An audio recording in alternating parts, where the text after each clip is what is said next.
Assalamualaikum warahmatullahi wabarakatuh. Selamat pagi anak-anak. Semoga kita semua selalu dalam keadaan sehat dan selalu dalam lindungan Allah. Amin. Tetap semangat ya belajarnya. Jangan pernah lelah untuk menuntut ilmu. Tetap jaga kesehatannya ya. Kalau keluar rumah jangan lupa pakai masker, hindari kerumunan orang banyak. Terus kalau dari luar jangan lupa cuci tangannya ya.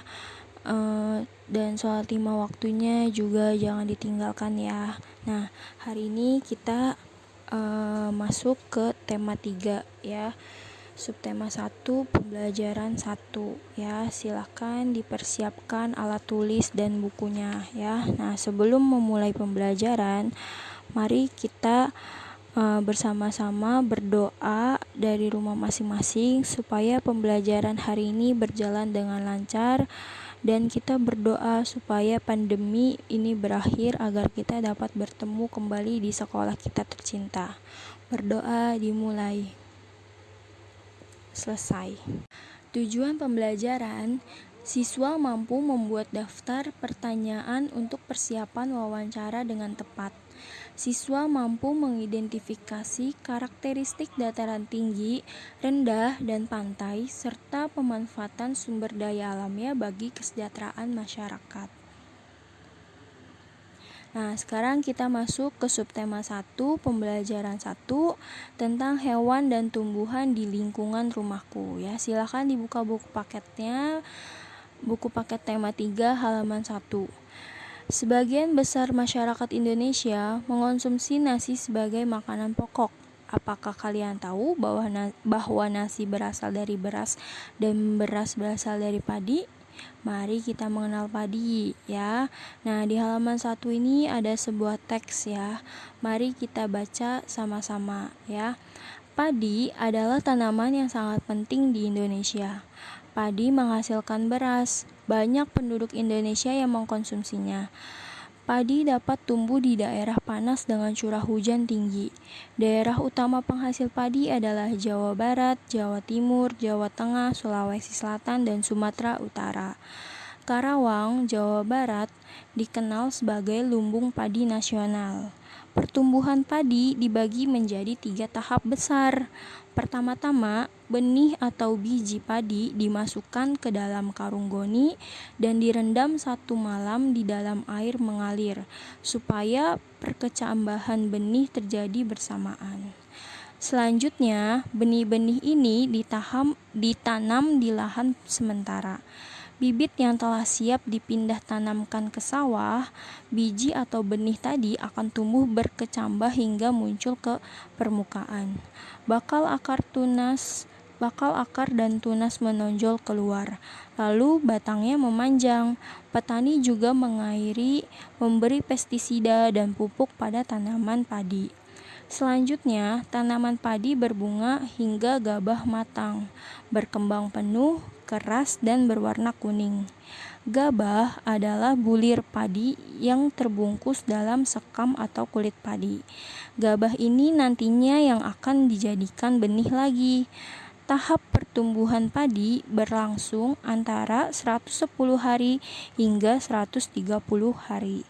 Setelah panen padi, gabah ditumbuk dengan lesung atau digiling sehingga sekam atau kulit padi terlepas dari isinya. Bagian isi inilah yang berwarna putih, kemerahan, ungu, atau bahkan hitam yang disebut beras. Ya, jadi dari teks bacaan tersebut menceritakan tentang pertumbuhan padi ya. Padi adalah tanaman yang sangat penting di Indonesia ya, karena padi menghasilkan beras yang dapat diolah menjadi nasi dan menjadi makanan pokok sebagian besar masyarakat Indonesia ya. Nah, padi dapat dipertahankan agar tetap dinikmati masyarakat Indonesia. Bagaimana caranya?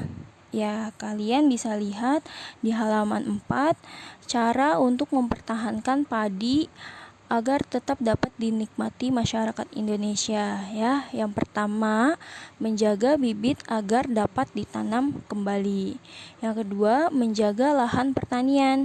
Jangan sampai lahan digunakan untuk kebutuhan lainnya, misalnya dijadikan untuk mendirikan bangunan. Nah, yang ketiga, menjaga kebersihan lingkungan sekitar. Yang keempat, saluran air dijaga agar tetap mengalir ya. Lalu yang kelima, penggunaan beras yang tidak berlebihan ya.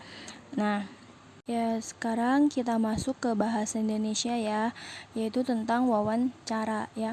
Wawancara adalah kegiatan tanya jawab antara pewawancara dan narasumber yang dilakukan untuk memperoleh informasi secara rinci tentang suatu hal atau peristiwa ya. Tujuan wawancara ini untuk mendapatkan data secara rinci dan secara akurat ya. Jadi kalau kalian ingin mendapatkan informasi yang jelas dan akurat secara detail atau secara rinci, kalian dapat mencarinya dengan cara wawancara ya.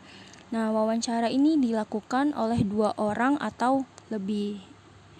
Nah, lalu pewawancara adalah orang yang melakukan wawancara dengan menyebutkan pertanyaan-pertanyaan yang berkaitan dengan suatu peristiwa.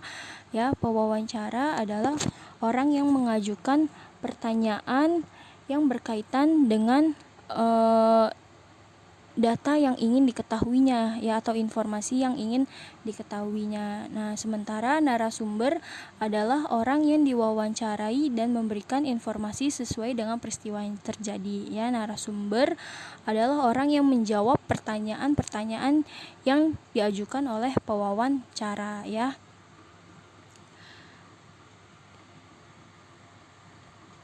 Nah, sebelum melakukan wawancara, kalian harus yang pertama yaitu menentukan topik wawancara ya. Topik wawancara ditentukan berdasarkan hal atau peristiwa yang ingin kamu ketahui ya. Topik wawancara bertujuan untuk memfokuskan pertanyaan yang akan diajukan ya. Jadi sebelum wawancara itu kalian tentukan dulu topiknya, apa yang kalian mau tanyakan, apa yang kalian mau gali informasinya ya. Nah, lalu buatlah daftar pertanyaan yang akan kamu ajukan saat wawancara ya. Buat daftar pertanyaan-pertanyaannya, jangan sampai nanti pas wawancara kalian nggak tahu apa yang harus kalian tanyakan ya. Jadi sebelum wawancara kalian buat dulu daftar pertanyaannya agar wawancaranya berjalan dengan lancar ya. Selanjutnya, tentukan narasumber yang akan diwawancarai ya. Cari narasumber yang tepat untuk mendapatkan informasi yang kalian inginkan. Nah, saat melakukan wawancara, yang pertama, mulailah pembicaraan dengan sapaan yang ramah dan perkenalkan diri ya. Jadi saat ingin melakukan wawancara, kalian mulai dengan sapaan dan memperkenalkan diri terlebih dahulu ya. Nah, yang kedua yaitu ajukanlah pertanyaan dengan jelas dan menggunakan bahasa yang santun.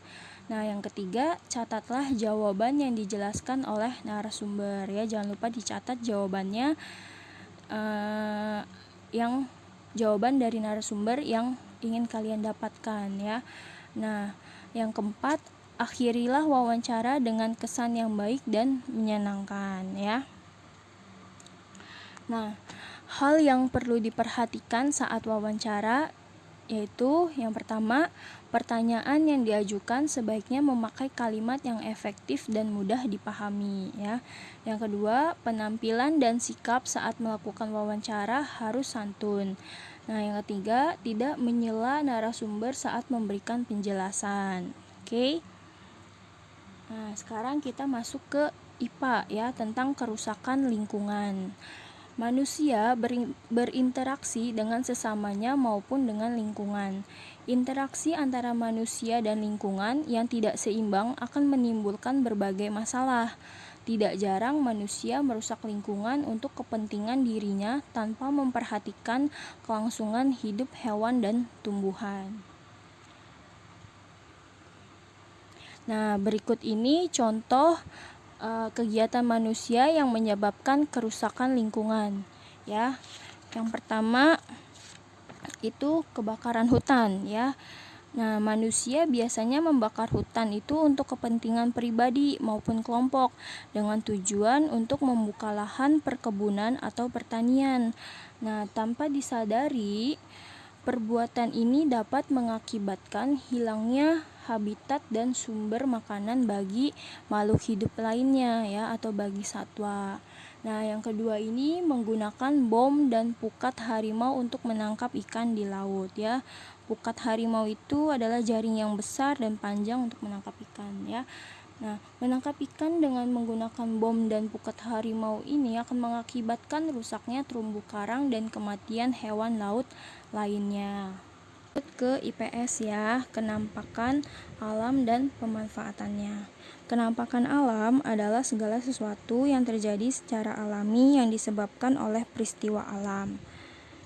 Berikut ini contoh kenampakan alam, ya. Yang pertama yaitu dataran tinggi, ya. Dataran tinggi adalah permukaan bumi yang ketinggiannya lebih dari 200 meter di atas permukaan laut, ya. Dataran tinggi sangat cocok dimanfaatkan sebagai lahan perkebunan, peternakan, tempat rekreasi atau objek wisata, juga cocok sebagai peristirahatan, ya. Nah, penduduk di dataran tinggi biasanya memiliki mata pencaharian sebagai petani dan peternak, ya. Nah, ini salah satu manfaat di dataran tinggi, ya, di daerah dataran tinggi, yaitu perkebunan teh, ya. Nah, perkebunan teh ini banyak terdapat di dataran tinggi karena suhunya cocok untuk pertumbuhan teh, ya. Dataran tinggi ini memiliki suhu yang dingin, jadi cocok untuk pertumbuhan teh, ya. Nah, yang kedua yaitu dataran rendah. Dataran rendah adalah permukaan bumi yang ketinggiannya 0 sampai 200 meter di atas permukaan laut, ya. Lahan pada dataran rendah dimanfaatkan untuk berbagai keperluan seperti pertanian, perkebunan, peternakan, perumahan dan industri. Nah, ini merupakan manfaat dari dataran rendah, ya. Hasil pertanian di dataran rendah yaitu padi, ya. Pertanian padi ini termasuk contoh pemanfaatan di dataran rendah, ya. Lalu di sini ada tebu, kelapa sawit. Ini juga salah satu pemanfaatan di dataran rendah di bidang pertanian, ya. Nah, lalu ini ada hasil peternakan di dataran rendah, ya, yaitu peternakan kambing, lele, ya, dan lain-lainnya. Nah, mata pencaharian penduduk di dataran rendah yaitu petani, peternak, dan pegawai perusahaan, ya. Nah, yang ketiga yaitu pantai, ya. Pantai adalah dataran yang berbatasan langsung dengan laut, ya. Daerah pantai umumnya landai dan berpasir, ya. Pantai yang landai biasanya digunakan untuk objek wisata. Nah, berikut ini beberapa macam pemanfaatan pantai, ya. Yang pertama yaitu budidaya ikan laut, udang, cumi-cumi dan rumput laut, ya. Jadi pantai ini bisa dijadikan budidaya ikan laut, udang, cumi-cumi dan rumput laut. Ya, lalu yang kedua yaitu pertanian garam, ya. Di pantai ini bisa kita manfaatkan untuk membuat garam, ya. Airnya yang asin bisa kita manfaatkan untuk membuat garam, ya. Lalu bisa juga dimanfaatkan sebagai pelabuhan, ya. Pelabuhan adalah tempat kapal bersandar, terus kegiatan angkutan penyeberangan, ya. Terus pelabuhan ini naik turunnya penumpang, ya, ada di pelabuhan ini. Nah, lalu Mata pencaharian penduduk di daerah pantai ialah nelayan, peternak ikan, petani kelapa, petani garam, dan penjaga pantai ya. Nah, sekarang tugasnya kalian kerjakan halaman 2 sampai 6 ya. Nah, di halaman 2 itu kalian jawab pertanyaan ya. Di situ ada 5 pertanyaan. Kalian jawab ya. Lalu di halaman 2 juga ada sebuah kolom ya. Kalian buat tulis pertanyaan sebanyak-banyaknya tentang tanaman ya. Contohnya misalkan berapa lama pertumbuhan padi ya, itu salah satu contoh pertanyaannya ya. Nah, lalu di halaman 3 ayo berdiskusi. Nah, kalian buat diagram tentang pertumbuhan padi ya. Tadi kan sudah kita baca tentang teks pertumbuhan padi ya di halaman 1. Nah, sekarang kalian buat diagramnya ya tentang pertumbuhan padi. Nah, lalu di halaman 4 ayo mengamati.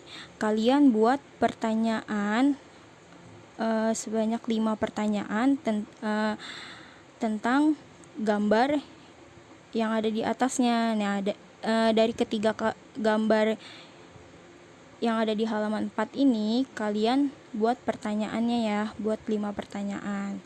Nah, lalu di halaman 6 ada sebuah tabel. Nah, kalian tuliskan lokasi, ciri-ciri, sumber daya alam, manfaat, serta mata pencaharian penduduk yang ada di daerah pantai, dataran tinggi, dan dataran rendah ya. Sekian materi yang dapat Ibu sampaikan, kurang lebihnya mohon maaf. Wabillahi taufik wal hidayah. Wassalamualaikum warahmatullahi wabarakatuh.